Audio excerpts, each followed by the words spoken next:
Hello everybody. In this particular video segment we will be talking about Renaissance sacred music. And the first thing I want to enhance is the fact that because of humanistic philosophy is so prevalent in the Renaissance, now I need to point it out that there is a more personal connection with the divine. So when people thought about God, and it came in a different way that people in the medieval ages would think about themselves as in relation to a divine being. And the main difference is that people were thinking about their own needs and they were seeing themselves as individuals. And therefore, there is this more personal connection. In this particular painting there, as you can see, this is very different from previous paintings of religious, how can I say, religious topics, where in the medieval people will be just sitting there in a stiff manner. And this painting is very different. The disciples are much more human, and there's a lot of commotion in this picture, and each one presents a different position and even a different expression if we're able to look a little more closely. Same thing with this next PowerPoint slide here. And here I do have an example from the medieval era where a Madonna, which is Virgin Mary, holding the baby Jesus, and in the picture to the left you see a lot of faces there, but none of those faces present much expression. And even though they're not exactly stiff, but there's a certain lack of emotion there. Whereas the picture to your right, it's totally different, and that's an example of a painting from the Renaissance. So now Mary has an expression in her face. There is a certain tenderness to her expression, and baby Jesus, we can tell that he seems fairly content from his expression. So besides the movement in the painting and also the closeness that they show, it just creates that human element, the more personal element that wasn't there before.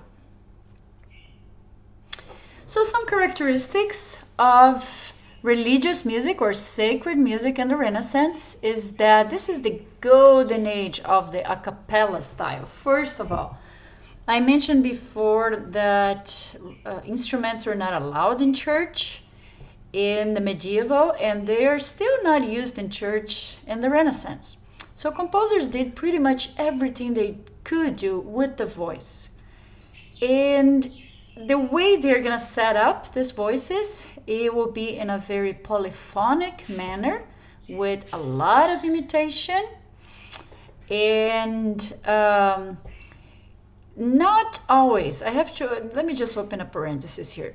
Imitation is very present, but it's not a rule. It doesn't mean that every work, every sort of polyphony you hear in the Renaissance will be imitation necessarily. We know that there's different ways to provide polyphony, and imitation is just one device present in polyphony.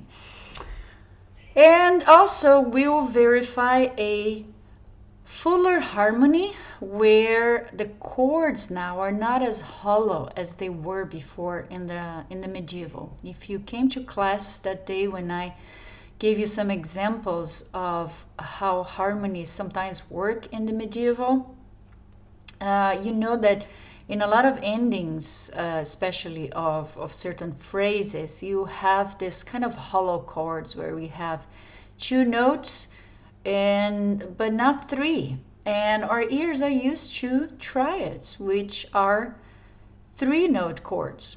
So now we start hearing these three-note chords in the harmony, kind of leading us into it eventually, just in the next century, will be the tonal system, which is that system that our ears are more used to. So we're getting there during the Renaissance. So expect to hear a lot of full harmonies, beautiful harmonies. Also, there are dissonances involved in the process, even though there is a careful usage of dissonance. So composers will make their music mostly consonant, but here and there you can expect to hear some dissonance that is always resolved. And the next thing is the cantus firmus. Cantus firmus is basically your melody. In this thick texture of polyphony, we sometimes it's hard to find where the melody is. But during the Renaissance, there was this process where composers basically experienced a lot and verified that if you put the melody in the soprano, the melody becomes clearer. Well, as obvious as this may sound to us today, it wasn't the case before. The melody sometimes was buried in the layers, and we didn't quite know what where the tune was. During the Renaissance, the tune moves to the top, which is usually what happens these days for choir music, and we call that melody the cantus firmus. Basically, it used to be in the tenor most of the time, but gradually during the Renaissance, it will move to the top, like I mentioned. And finally, there is a greater interest in double meter. This did not happen before. In the medieval, triple meter predominate, and they used to believe that triple meter was the perfect meter because it represented the number 3, which is related to the Trinity. So in sacred music, they created that association, where now in the Renaissance they started to experiment with different meters, especially the double meter. So there's a lot more double meters than before, and sometimes in the same work you can see a work starting in triple meter and then moving into double meter, going back to triple meter, or a whole work could be in double meter. There are different case scenarios here. I want you to think about this composer next, Josquin de Prez.